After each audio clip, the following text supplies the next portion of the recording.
Kumusta mga kasaliksik? Ang mga puno't halaman ay sadyang normal na sa ating paningin. Paglabas ng bahay o kahit nga sa paligid ng kalsada ay makakakita tayo nito. Pero ang hindi natin alam ay may mga halaman palang lubhang delikado at dapat mong katakutan dahil sa pwede nitong maging epekto sa katawan ng tao at iba pang mga hayop. Yan ang pag-uusapan natin sa video na ito. Ito ang 10 kakaiba at pinakakinatatakutang mga halaman sa buong mundo. Kaya kung handa ka nang kilalanin sila ay simulan na natin. Number 10, Brain Cactus. Talaga namang isang kakaibang halaman ng mga brain cactus dahil mula sa pangalan nito ay may wangis ito na parang replika ng utak ng isang tao. Ang ganitong cactus ay native lang sa Mexico. Pero may mga tao ang natitripang alagaan sila dahil na nga rin sa kakaiba nilang itsura. Nagkakaganito ang itsura ng mga brain cactus kapag nai-injured o nagkakaroon ng aberya ang kanilang paglaki. Kaya naman nag-iiba rin ang hugis nila habang tumatagal.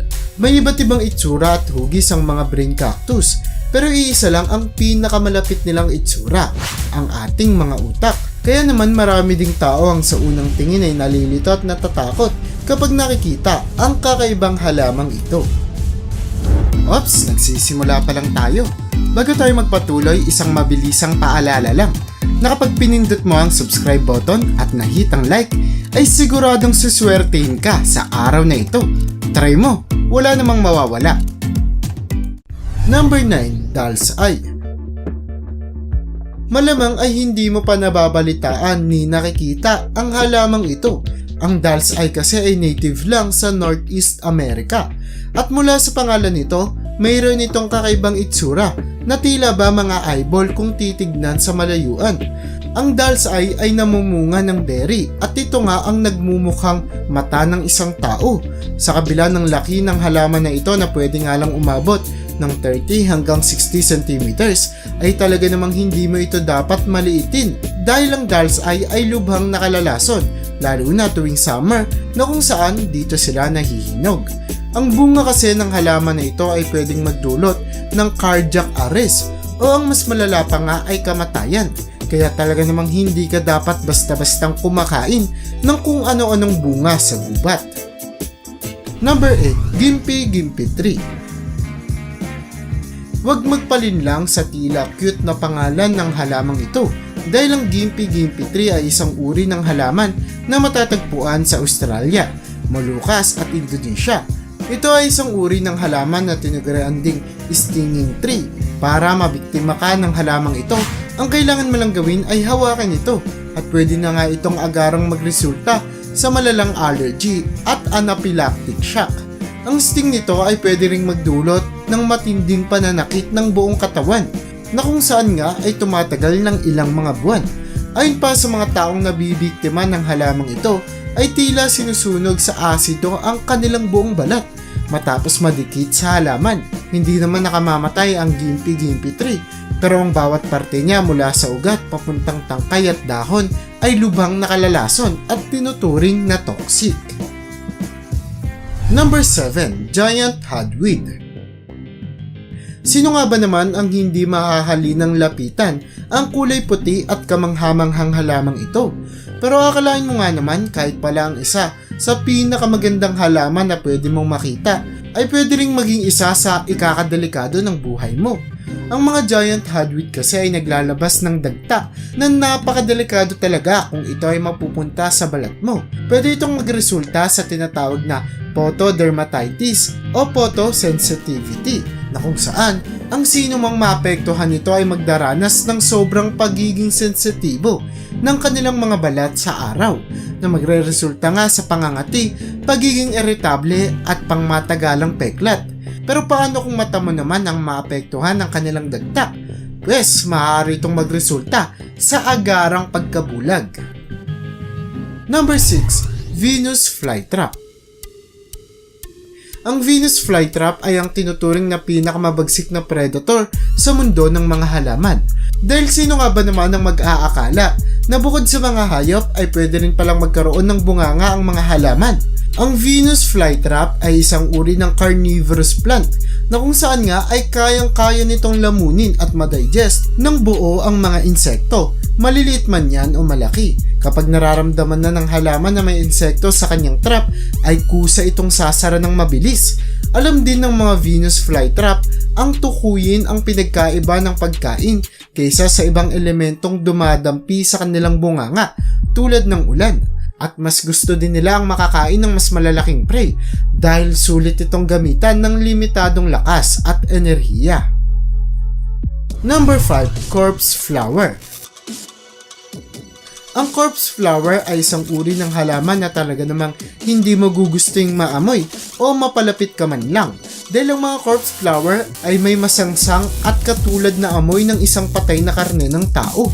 Ang mekanismo nilang ito ay nakatutulong para lumapit ang mga langaw at iba't iba pang uri ng bangaw na paborito naman nilang pagkain.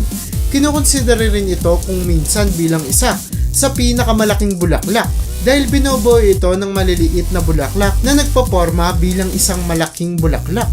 Sa sobrang sangsang ng amoy ng halamang ito ay kahit magtakip ka pa ng ilong ay hindi mo pa rin maiiwasan ang kanyang amoy. Number 4. Humungus fungus. Ang isa sa nakakatakot na dahilan kung bakit napasali sa ating listahan ang mga humungus fungus ay dahil sa kakayanan nitong magkaroon ng napakalaking sukat. Una itong nadiskubre ng mga scientists taong 1980s at napag-alaman nga ng mushroom na ito ay may iisang katawan na patuloy na lumalaki at lumalawak. Napag-alaman din na mayroon itong edad na 2,400 years old at sa loob ng mga panahong lumalaki sila ay napakaraming puno at halaman ang kanilang nakain at nasira. Kaya naman tinawag din silang tree serial killer. Hanggang sa ngayon ay patuloy pa rin silang lumalaki sa ilalim ng lupa. Kaya naman binansagan din silang largest living organism na umaabot na nga ang naabot ng kanilang sukat at katawan ng 3.4 square miles. Number 3. Tobacco. Kung nagtataka ka kung bakit nga ba nasama sa ating listahan ng mga tobacco, dahil talaga namang hindi sila nakakatakot tignan, hindi ba? Pero alam mo ba na ang mga tobacco ay tinuturing na suspect sa pagkamatay ng 5 milyong tao sa buong mundo taon-taon? Ang bawat parte kasi ng halaman na ito ay talaga namang lubhang nakalalason at maraming mga negatibong epekto sa katawan ng tao. Ngunit sa kabila ng mga katotohanan ito ay marami pa rin talagang mga tao at kumpanya na ginagawa silang negosyo at pinagkakakitaan. Pero sa kabilang dako ay hindi mawawala ang katotohanan na lubha silang mapanganib. Number 2. Red tide. Ang red tide ay hindi magandang senyales simula pa lamang noong unang panahon. Dahil sa tuwing nakikita ito ng mga tao sa dagat, ilang araw lang ay lulutang na ang iba't ibang uri ng patay na isda sa dagat.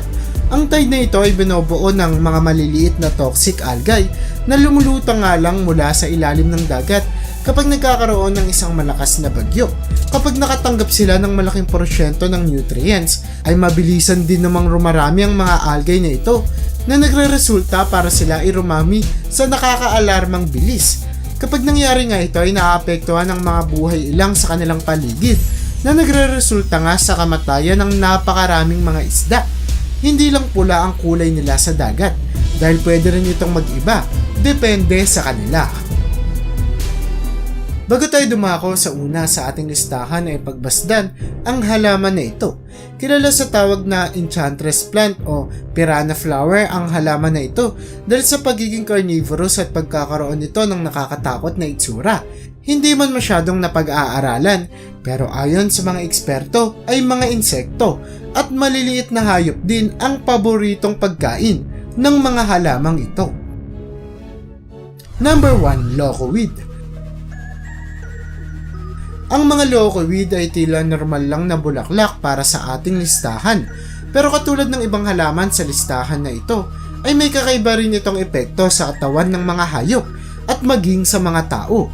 Dahil ang mga hayop na nakakakain nito ay karaniwang namamatay at nagkakaroon ng kakaibang epekto sa kanilang katawan. Samantala, para naman sa ibang mga tao ay inaabuso nila ang halaman at ginagamit ito bilang isang illegal na drugs na kung saan nga ay nawawala sila sa katinuan at sinasabi ng mga eksperto na hindi na nila nalalaman ang pagkakaiba ng realidad at pantasya. At yan ang bumubuo para sa listahan natin sa video na ito. Ikaw ba? Nakakita ka na ba ng ganitong mga halaman? I-comment mo naman yan sa baba. At hanggang dito na lang muna ang aking bahagi. Hanggang sa muli mga kasaliksik. Maraming salamat sa panonood. See you in my next video.